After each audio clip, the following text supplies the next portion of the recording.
Alan Wingard, y como guionista pues se ha destacado sus trabajos en Pop Skull y en Autopsy. Es como veis, un joven director que hasta ahora ha apostado por el género fantástico y que va a tener sin duda un largo recorrido. Cheap Thrills fue una de las sorpresas de Sitges del año pasado. Recibió otros premios también en el festival del South by Southwest. Y bueno, su peli evidentemente nos la va a contar él, pero en esta peli lo que empieza como una broma de bar pues acaba en un trágico desenlace, y en el fondo lo que se trata de explorar es los límites del ser humano, hasta dónde somos capaces de llegar. Pero obviamente el protagonista es él, así que le paso el micrófono directamente.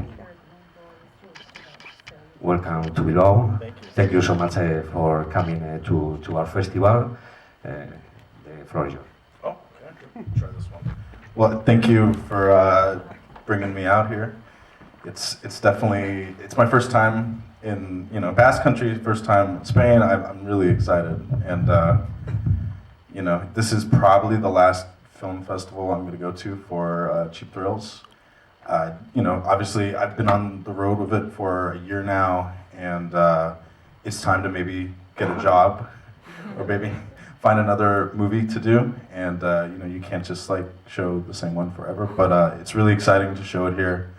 And like Spanish genre films, that was one of the biggest influence on me when I first started it.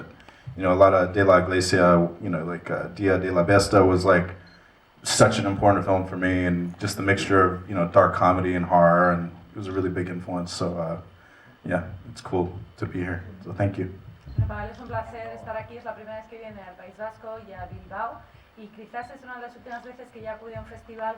O encontrar con protagonista que se adecua al guión. Is it difficult for you to find an actor that could fit into that script? Yeah, it's really tough. Obviously, I think that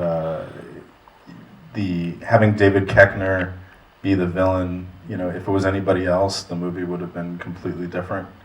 And the tone is really tough. So, originally in one of the scripts, the character of Colin was a young guy. He was like a young douchebag kind of guy who was in his 20s. And, I just kept on looking at some of the names that came up, and we'd have some of these like good-looking TV actor guys, and I just felt like the audience would hate them instantly, or we would know that it's a horror movie if we got a guy that was looked like a serious, scary character actor.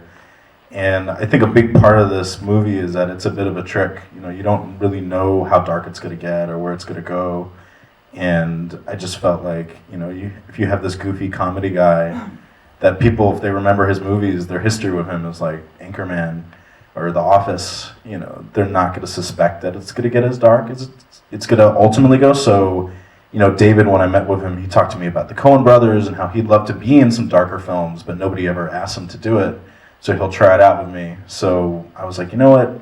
When this movie starts and we see David Koechner, nobody's going to know what the fuck's going to happen. So yeah, he was the guy that I was like, okay, he'd be perfect. And then everybody else, Pat Healy, I was a big fan of his, work in Craig Zobel's films, and Sara Paxton. I just think that she has really cool eyes that you don't know what the hell she's thinking, and I knew that I could put that to good use in the film. And Ethan Embry, I hadn't seen him in stuff for a long time, and I thought that he looked the part.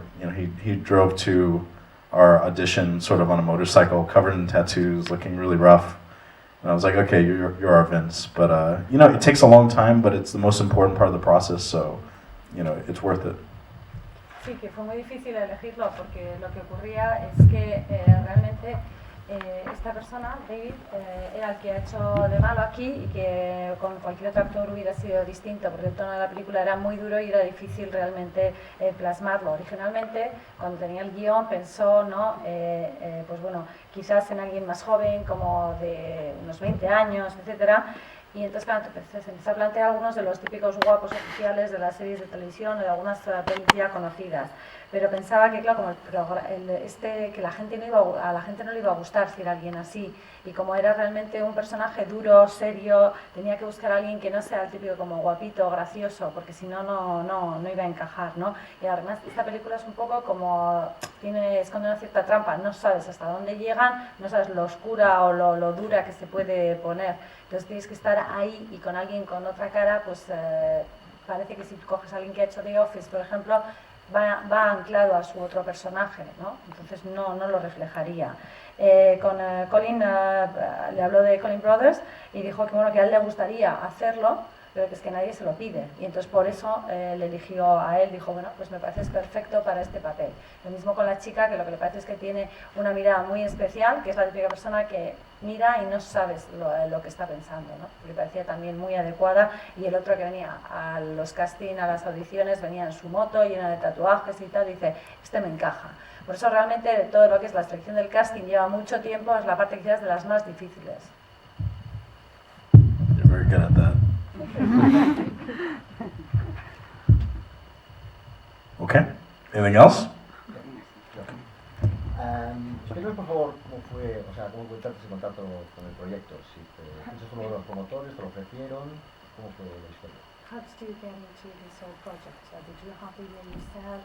Somebody suggested to you? How was it? So, I've been mostly writing. I've been writing for 10 years, and, I thought that was pretty much going to be my thing in the industry. You get to a point where I got out of film school, and it was like, okay, I don't know how to direct. I've never done any of that stuff, but I seem to be able to write fast. And then when people started paying me for it, I was like, okay, this is going to be my career. But after a while, you get tired of writing things that people, they screw it up. And you want to be more responsible, where it's like, okay, if anybody screws up, it should be me. I want to take responsibility for my own mistakes. So I really started looking around to find screenplays that could be done for very little money, because it's at my point of experience, nobody was going to give me that much cash. But I found one script, because I used to throw these dinners where other screenwriters would meet up, we'd drink beer, we'd complain about not getting our movies done how we wanted.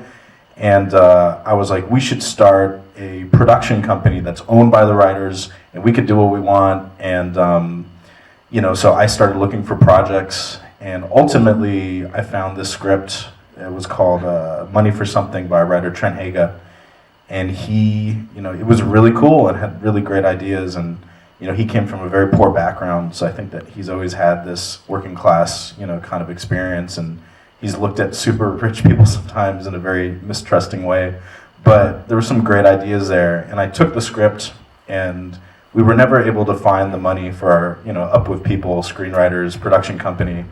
But I kept the script around, and I kept playing with it. I kept working on it and writing it, and finally I got a roommate who was tired of working at another job, and he was like, I want to be a producer.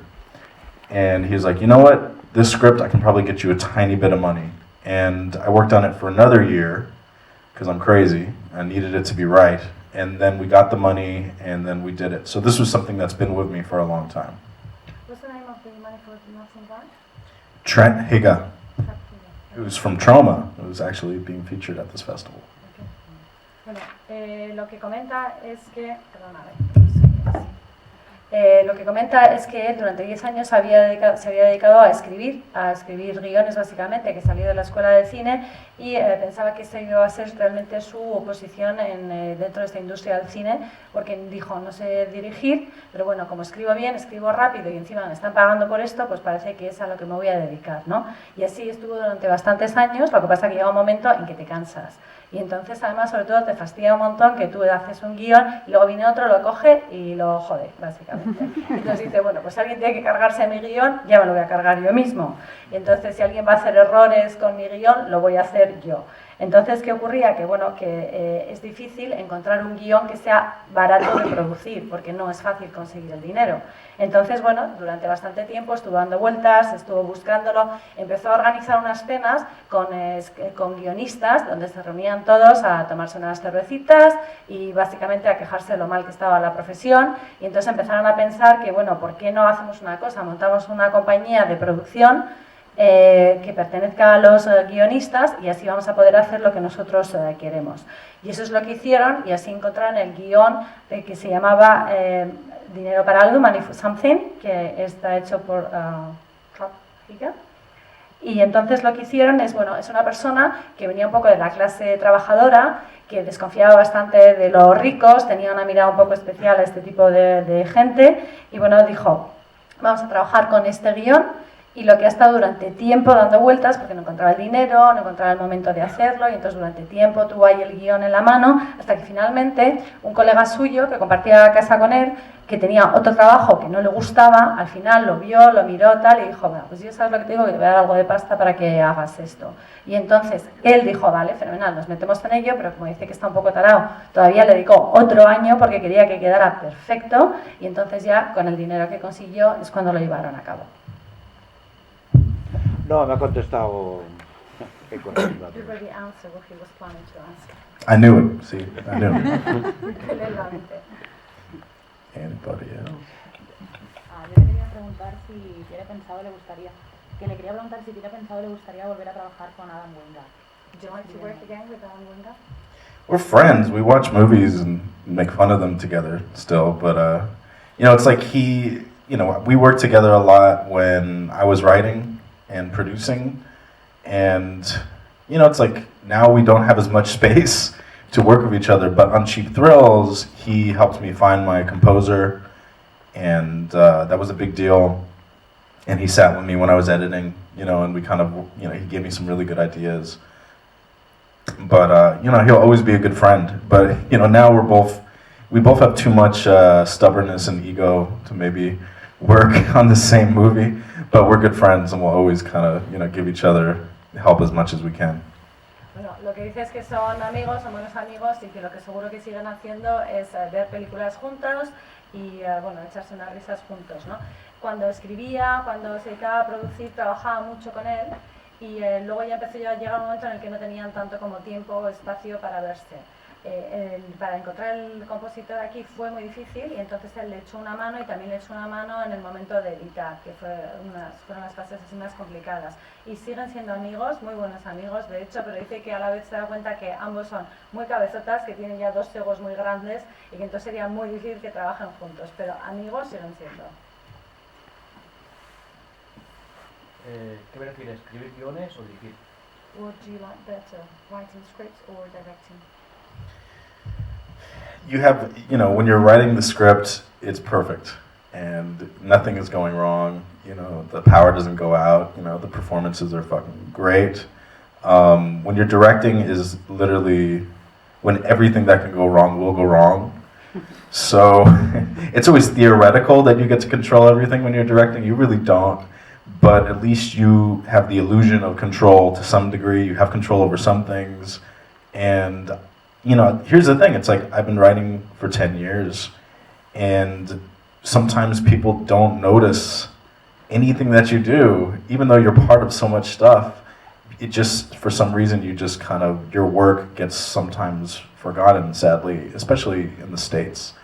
But, you know, with Cheap Thrills, it's like I felt like it was the first time that I was actually getting people to watch what I was doing. And that's a good feeling, you know. You can't, you know, it's like I worked on, but I also did work as a screenwriter on a lot of things that didn't get made. You know, it's like that was for my job, how I paid my rent. Yeah, it's like you work on an assignment for a production company or a studio, and sometimes it's a stupid idea, you know, and like they're just giving you some idea because they don't have good ideas and they just have to keep on pretending that they're making movies and they're just not. And like, that's really, it's bad as an artist to just be creating things and then dumping them in the garbage. You could have any other job that would make a lot more sense, you know, and it's kind of nice to work on stuff where the goal is for it to be made.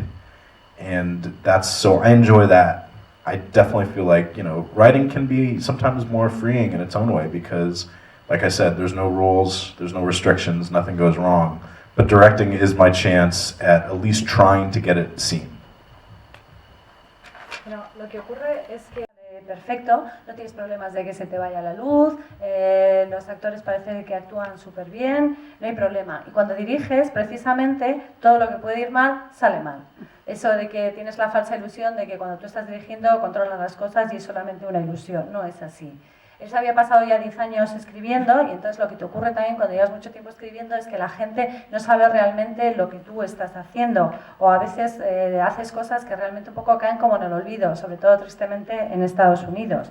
Y sin embargo ahora cuando ha hecho por primera vez Cheap Thrills pasándose al otro lado, ahí lo que sí aprecia un montón y les resulta muy satisfactorio es que lo que hace se ve, que el público lo empieza a apreciar, ¿no? A veces tú cuando trabajas como guionista, como le ocurría a él durante mucho tiempo, tenías un trabajo que realmente a veces tenía la sensación que estaba haciendo algo para nada, porque de hecho había guiones que luego no salían a la luz, eran proyectos que no se llegaban a realizar. Había industrias del cine que le pedían, porque ellos tenían una idea que les parecía más o menos buena, que la hicieran y luego era una porquería y no se llevaba a buen puerto. Entonces, a veces es muy frustrante hacer algo que acaba en la papelera, ¿no? Como profesional. Sin embargo, sí que tu objetivo es más bien hacer algo que salga a la luz, que se vea, que se va a hacer. Entonces, cuando escribes, lo bueno, que eres más libre, que no tienes reglas, que las cosas no van mal, pero cuando diriges, sin embargo, lo bueno es que haces cosas que se van a ver.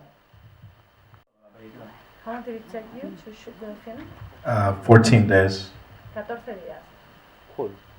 Yeah, it was horrible. Horrible. Not enough time. We got to a point in the production, it was like our last couple days where we only had time for one take of things. And these are stunts. This is, stuff where people are flying through the kitchen and, punching each other. It's very easy for that stuff to mess up. And at that point, it really does feel like you're just doing this is a theater production. It's getting captured. And this is what it's going to be forever. So nobody better screw up. And it's just, that kind of thing. It gets so intense. Your adrenaline is just going. And, I would have to come home and my wife would just have to pour the biggest glass of wine ever for me to even be able to talk about it. Bueno, realmente no es suficiente ese tiempo, evidentemente, y llegaba un momento ya en producción que te quedaban 2 días y que decías, solamente se puede hacer una toma, y había algunas escenas como complicadas, esas en las que vuelan cosas, etcétera, que al final se convertía como si fuera una obra de teatro, donde dices, hay que hacerlo directamente y queda, lo que grabemos. Y entonces hay que hacerlo bien a la primera, tu adrenalina sube a 1000% y el pobre hombre cuando llegaba a casa, pues su mujer tenía que poner ahí una copita de vino para que se relajara. Si nos puede hablar si tiene algún proyecto futuro, algo en mente. Future projects, something in mind? Yeah, there's a really dark, kind of comedic, but maybe not, thriller book that I want to adapt that I just optioned called Small Crimes. Small Crimes by Dave Zelstelman, and I'm talking to a production company right now, and they might hire me to do that one. And then I just got attached to a supernatural horror film. It's totally different, but I think it'll still have some of the stuff that I like in it. And that would be a little bigger. That's through a studio and a producer who makes a lot of horror movies. He's kind of the only one doing them in the studio system, so you probably know who he is. And then I'm writing a script with Pat Healy for the producers of You're Next. That's another kind of it's like a De Palma kind of thing. It's a really weird thriller, really twisty. God, there's a lot of stuff. I might do a remake of a Spanish movie. I can't say it. There's a lot of secrets. We'll see. You'll probably know in the next 2 months if any of these things happen or not. Well, it's either going to happen or it's not. Bueno, dice que está con una comedia todavía, es como una especie de comedia muy oscura, un thriller también, que se va a basar en un libro que quiere adaptar que se llama Small Crimes, de David Osterman, y están en conversaciones para intentar llevarlo a cabo. Luego también otra película de terror, pero como supernatural, totalmente distinta a esta, y que ahí hay una productora muy grande, con estudio, es alguien muy conocido, o sea que no os lo menciona, seguramente sabréis de quién se trata. Y luego tiene también otro guión en manos, pero que es en las manos, que es realmente una idea como bastante retorcida, que hay que ver si sale adelante o no. Incluso un remake de una película española. Pero bueno, no os puede decir tampoco cuál ni de quién. Que si todo esto sale adelante, en 2 meses lo sabréis. Most movies don't ever happen. That's the reality. A lot of promises in Hollywood. El problema es que en Hollywood te hacen muchas promesas y muchas cosas luego no se llevan a algún puerto, ¿no? Entonces muchos proyectos no salen a la luz. No solo en Hollywood, aquí también. Yeah, everywhere. I did do an episode of ABC's A Death 2 I know De La Iglesia was supposed to do one. Alex De La Iglesia was supposed to do one, which was one of the reasons I was going to do that project, but then he's not anymore. An episode of what? An episode of ABCs of Death. Okay. Sí, hay un episodio del ABC de la muerte, ABCs of Death, que iba a participar Alex de la Iglesia, que por eso precisamente él lo quería hacer, pero cree que ya no va a salir. Ánimo.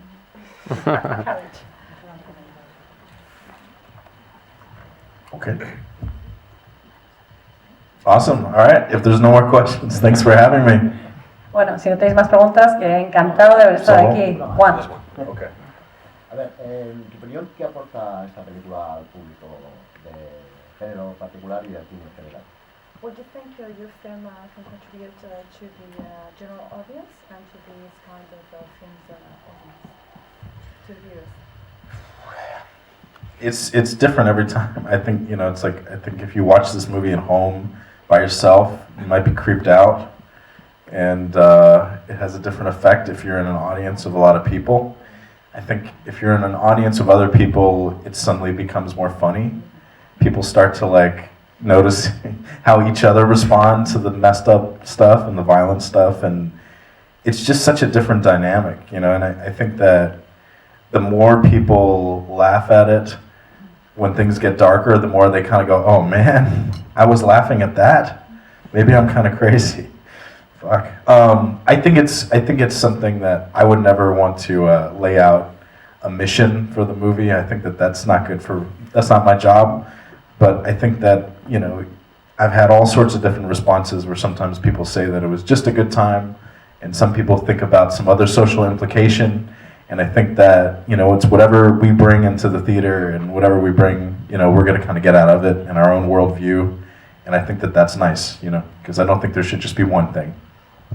Bueno, dice que depende mucho, que no es lo mismo cuando lo ves tú solo en casa, que seguramente te pases mucho miedo, a cuando se ve en una sala de cine, por ejemplo, con más gente y donde ahí empiezas a ver cómo reaccionan también los demás, ¿no? Y se contagian las reacciones ante imágenes violentas o imágenes de líos, etcétera.